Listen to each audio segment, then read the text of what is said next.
Yo, what is up guys? It's Pedro here, and in today's video we'll be talking about the possibility of Caleb Williams getting drafted by the Washington Commanders at 3, 2, or even the Commanders trading up for him at 1. There's been some rumors from ESPN that the Commanders ownership group and their new regime is interested in Caleb Williams, so we'll talk about that and more. If you guys are new, make sure to subscribe. We're really close to 12,000 subscribers. I'm trying to get that by the end of the year. It takes 1 second. Just click that button.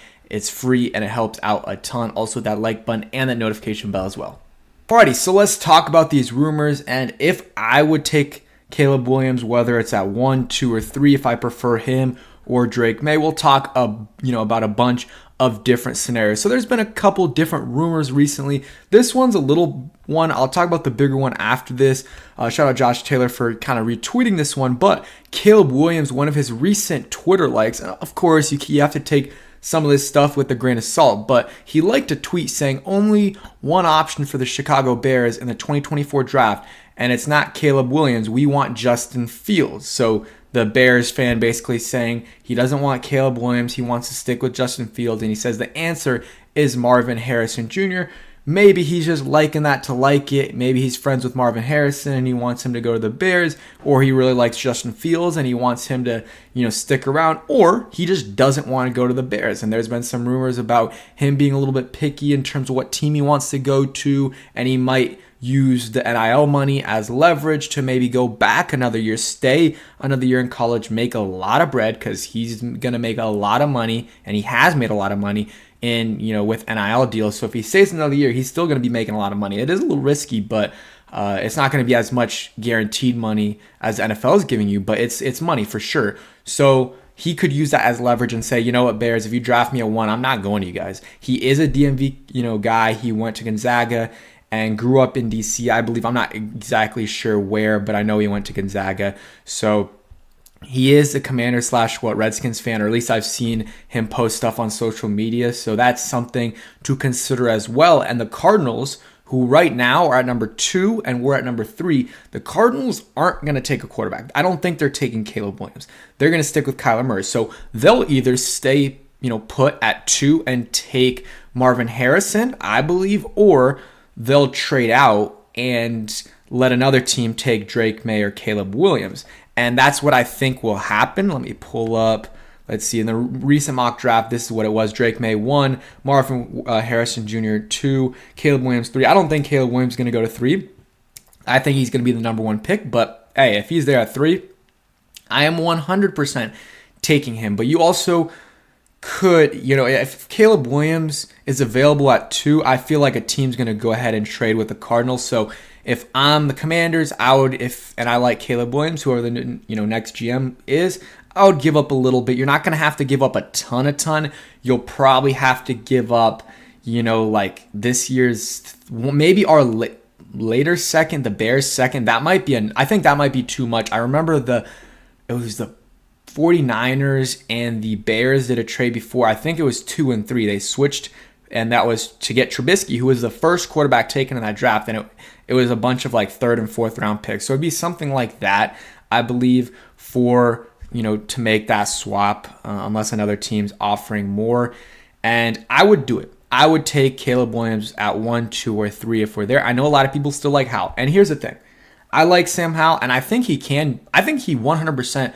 At the very minimum, will be a very good backup in this league. I still think he can be a starter.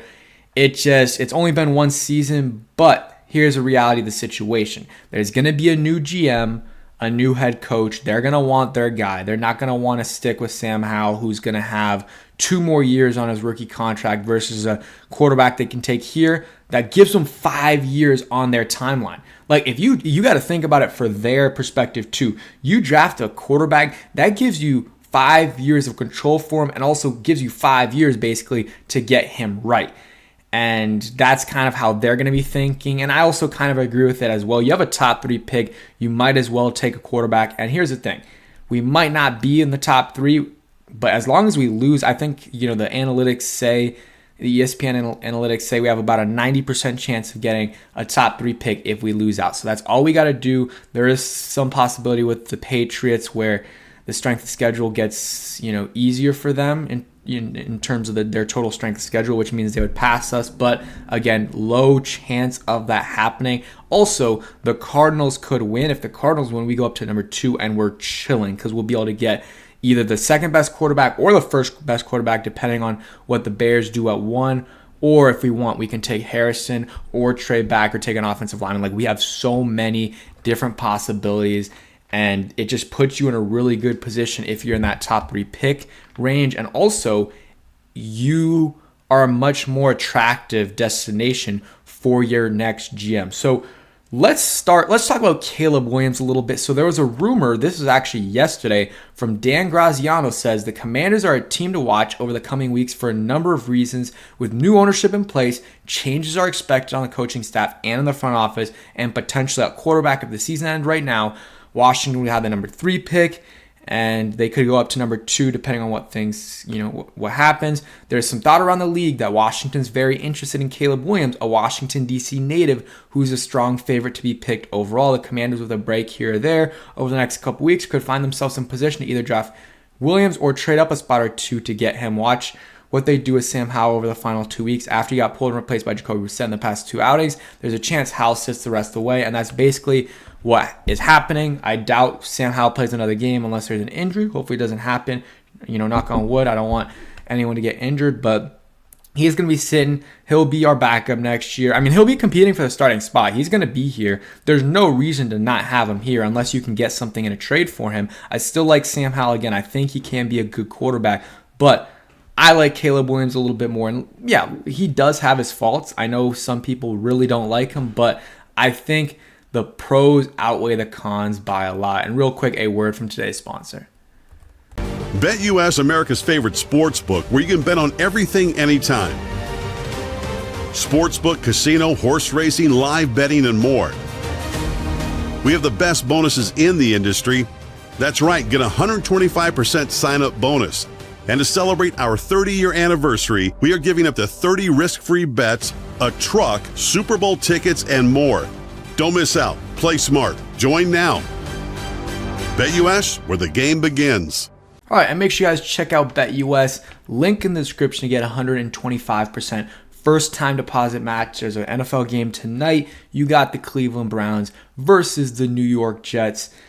Joe Flacco continues to ball out, so we'll see what he does, but a little bit of an interesting game. So check them out, and as usual, bet responsibly. So let's get back into the Caleb Williams talk. So they said the brass is interested in Caleb Williams. A lot of people are like, well, the new regime, they're not here yet, and I agree with that. But Josh Harris did hire Eugene Shen, who is, going to be an integral part and piece of this, new regime. He's not going away after this season. He's going to be here for a while. He, was with the Ravens and a couple other teams as well, but that's where he started, with the Baltimore Ravens. I think he's going to be one of the key guys that's helping him choose the GM. And then once he chooses the GM, obviously, if he chooses a GM that he really likes, they're going to be working together a lot. So he's probably going to share some of the same views as the GM, and they might want to take Caleb Williams, or they might have the same view. So, he's going to be one of the top guys in terms of influence on this team. It's probably going to be GM, head coach, and Eugene Shen. That's how much power I think he's going to have. And you look at Caleb Williams, his stats this year, as much as, people like to say he had a bad season or he didn't play as well as they thought he would, that is, he definitely didn't have an amazing second half of the season, but still, 30 touchdowns, 5 interceptions, 170 passer rating. Year before, he had 42 touchdowns, 5 interceptions, 168.5 passer rating, won the Heisman, and the year before, 21 touchdowns, 4 interceptions. And, his rushing numbers, let's see, where do I go for that? He's quick, but he's also he's not going to use his legs if he doesn't need to. He'd rather pass than run. He's going to move around and try to extend the play, kind of like Patrick Mahomes. Again, not calling him Patrick Mahomes. He's going to try to extend the play as long as possible, and he's going to use his legs for that. He is quick, but he's going to try to get that pass off, and if he absolutely needs to, he'll run. You look at his rushing numbers, 440, 380, and 136. They're low, but if you got to consider in college, the sack if you take a sack, that subtracts from your rushing total, which is an interesting way to do it because a lot of times it's not the quarterback's fault. But those are the numbers right there. So he's not like super, super quick, and he's not like Lamar Jackson, but in terms of how he uses his legs, but he is quick and he extends plays a lot. He does a lot of off-schedule stuff, which some people knock him for, but I really like Caleb Williams. And for right now, at least, before the draft process starts, he's my QB1. Then I go Drake May. Then I go Jaden Daniels. But all that could change. All that could change. I mean, you saw yesterday, I think it was recently, I wasn't watching, but the USC backup played really well, had 6 touchdown passes. A lot of people are like, well, maybe Caleb Williams is a system quarterback. You know what? I don't think so. Maybe he is, but hey, a lot of the quarterbacks that Lincoln Riley has put in the NFL have succeeded. Jalen Hurts has been a beast. I mean, he did work with Nick Saban too, but at the end of his career, at the end of his collegiate career, it was with Lincoln Riley. Baker Mayfield was #1 overall pick. Was solid. Has been solid in the NFL. Kyler Murray's been good. He's got a lot of quarterbacks that have had success. So I think Caleb Williams is going to be fine. I think he'll still be the #1 overall pick. Maybe Drake May goes up above him, but I would gladly take either Drake May or Caleb Williams, and we're putting ourselves in position to get one of those two guys as long as we lose out. And I would love if the Cardinals win a game, but if not, we just got to trade up one spot to #2 because they're not taking quarterbacks. So that's it for today's video. Hope you guys did enjoy. If you did, hit that like button, subscribe if you guys new. And again, I do understand the people that really love Sam Howell are upset I'm making this video, but it's a reality situation. I think we're going to have a new starting quarterback next year. Peace, guys.